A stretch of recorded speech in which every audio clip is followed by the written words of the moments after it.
Hello bachcho, let's read out the question first. A monochromatic beam of light passes from a denser medium into a rare medium. As a result, so option में बोल रखा है its velocity increases, decreases, frequency decreases या फिर lambda decreases. तो चलिए हम देख लेते हैं solution से.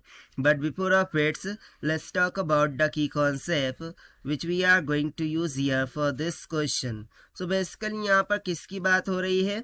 मोनोक्रोमैटिक बीम ऑफ लाइट जब denser medium to rare medium enter कर रही है. सो ऑब्वियसली यहाँ पर बात की जा रही है रिफ्रैक्टिव इंडेक्स की. सो लेट्स सपोज कि एन रिफ्रैक्टिव इंडेक्स है. सो उसका फॉर्मूला हो जाता है सी बाय वी, जहाँ पर C speed of light in vacuum होता है, V speed of light in medium होता है.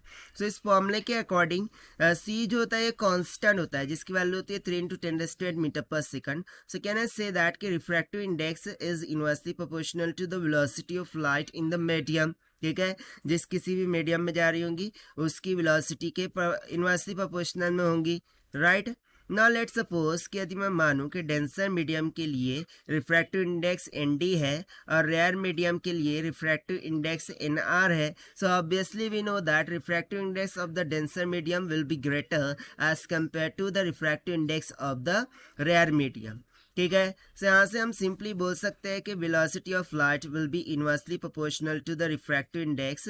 That means velocity in denser medium will directly proportional to 1/ND and यहाँ से velocity in rare medium will be inversely proportional to NR. So देखिए NR क्या है, कम है. सो उसके कंपैरिजन में जो velocity of light in rare medium है वो क्या होंगी, ग्रेटर होंगी.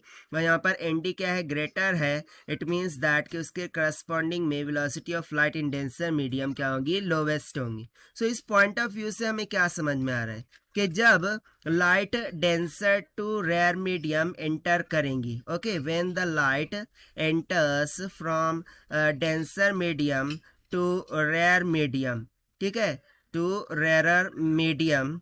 सो उस टाइम पर उसका रिफ्रैक्टिव इंडेक्स का मान घट जाएगा. इस कारण से जो वेलोसिटी है वो क्या हो जाएंगी, इंक्रीज हो जाएंगी. सो यहाँ पर हम सिंपली बोल सकते हैं कि वेलोसिटी इंक्रीजेस, वेलोसिटी इंक्रीजेस. सो ये तो एक आंसर मिल गया हमारा इस क्वेश्चन के रिगार्डिंग. बट यहाँ पर अदर ऑप्शन देखूँ, सो फ्रीक्वेंसी डिक्रीज, वेवलेंथ डिक्रीज. सो ये हमें कैसे मिलेगा, सो v इज इक्वल्स टू क्या होता है, न्यू इंटू लैम्डा होता है. ठीक है, क्या होता है, न्यू लैम्डा होता है. v is equals to nu lambda.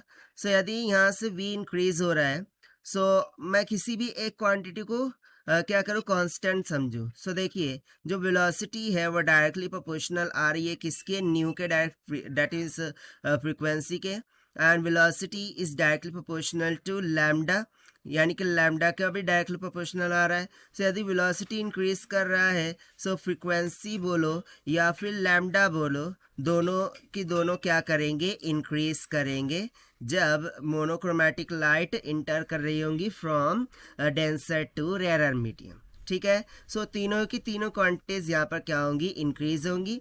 सो चलिए इसके अकॉर्डिंग हम ऑप्शन चेक करते हैं. सो यहाँ से only option A will become correct because C frequency decreases बोल रहा है, लैम्डा डिक्रीजेस, जबकि वो इंक्रीज यहाँ पर निकल के आया है. And that is why only option A will become correct, जो कि हमने सॉल्व किया by using the formula of refractive index.